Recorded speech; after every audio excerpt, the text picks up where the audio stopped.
अध्यात्म का ज्ञान नहीं होगा तब तक शांति अंदर नहीं आएगी, अशांति रहेगी, चिंता रहेगा, भय रहेगा, शोक रहेगा। इसलिए अध्यात्म सुनो, अध्यात्म को धारण करो, तभी मंगल होगा। और जी गुरुजी, सहन शक्ति की बहुत कमी हो जाती है। नाम जप करो, नाम जप। गुस्सा बहुत आता है जब नाम जपने लगते हैं, तो कोई ना कोई ऐसा संसार में कोई ऐसी बात हो जाती है कि गुस्सा आने लगता है कि हम किसी के साथ बुरा नहीं करते लेकिन हमारे साथ बुरा है। ऐसा गलत बात सोच रहे हो। अगर हमने बुरा नहीं किया तो हमारा कोई बुरा नहीं कर सकता।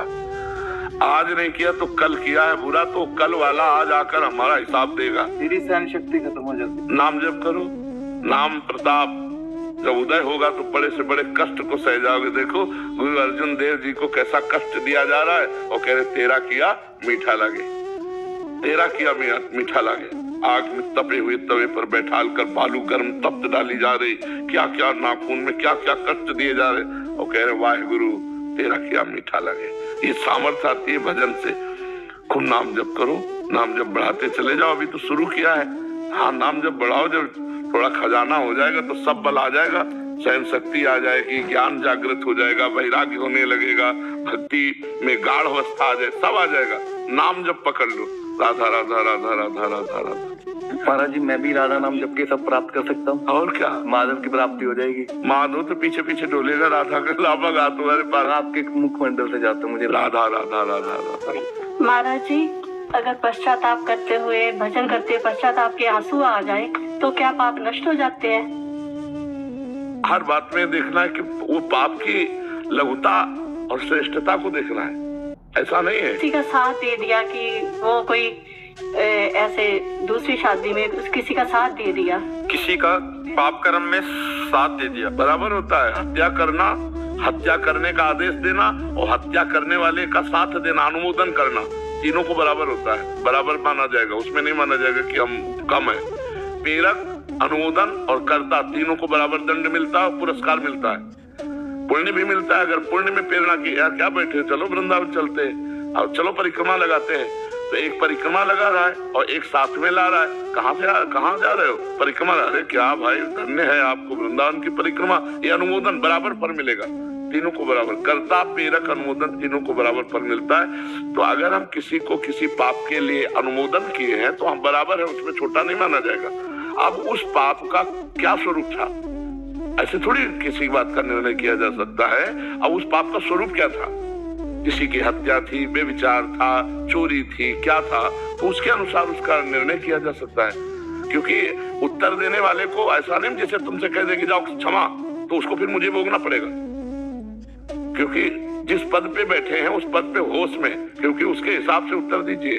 अगर उत्तर नहीं आता तो मौन बैठ जाइए, क्यों उत्तर देते? ये थोड़ी हंसी मजाक को ये ऐसे जो मनावे सो बोल दो। पर जी पाप छोटे से लेके बहुत बड़े तक है और उसकी सजा भी छोटी से लेके बड़ी तक है। उसका प्रायश्चित भी है छोटे से। हाँ, उसका प्रायश्चित वो मतलब व्यक्तिगत डिपेंड करेगा।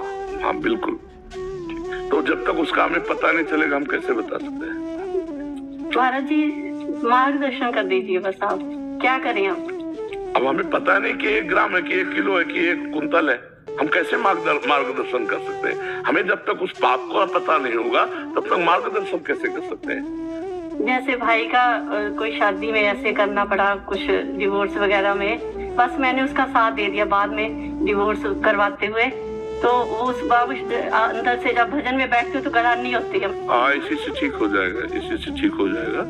जो प्रायश्चित है, अंदर जलन हो रही कि मैंने गलत संग किया, बस उसी से हो जाए कोई। पर हमें चाहिए कभी सबसे प्रार्थना, क्योंकि लाखों लोग सुनते हैं, यदि हमारी वाणी से किसी, भले भाई हो या कोई हो, अगर गृहस्थी बसती है तो हमें दोनों को एक दूसरे के प्रति प्यार बढ़ाने वाली बात कहनी चाहिए, एक दूसरे के प्रति क्षमा वाली बात कहनी चाहिए। नहीं तो मानो डिवोर्स हो गया, संबंध विच्छेद हो गया, तो वो भी किसी और पुरुष का वर्ण करेगी, व्यभिचार दोष, वो भाई भी वो दूसरा करेगा तो वो भी व्यभिचार दोष, अपवित्रता बढ़ती चली जाएगी। तो मुझे लगता है ये डिवोर्स कोई हल नहीं है। हल है एक दूसरे की गलतियों को क्षमा करके प्रेम बढ़ाना और उसे आगे बढ़ाना।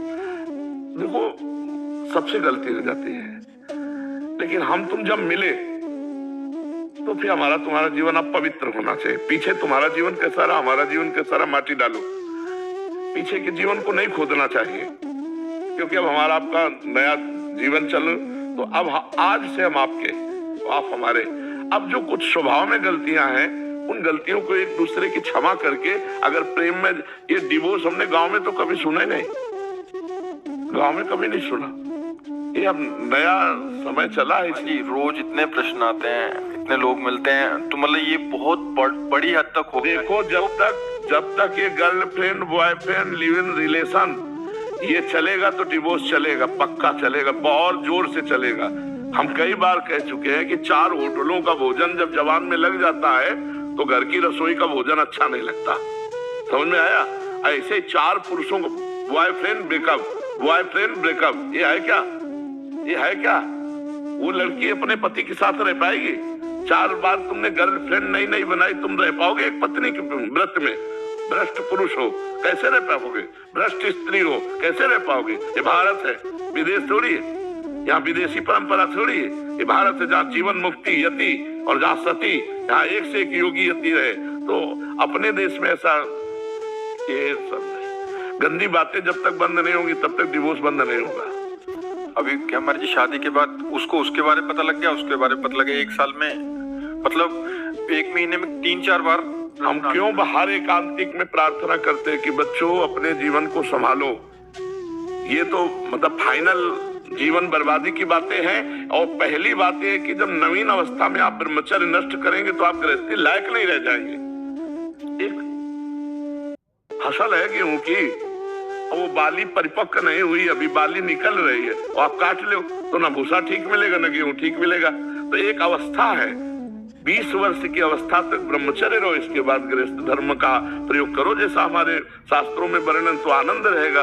अरे यार, पति और पत्नी में प्रेम नहीं, ये शब्द ही बहुत बुरा लगता है हमें। पति पत्नी में प्रेम नहीं, अर्धांग है।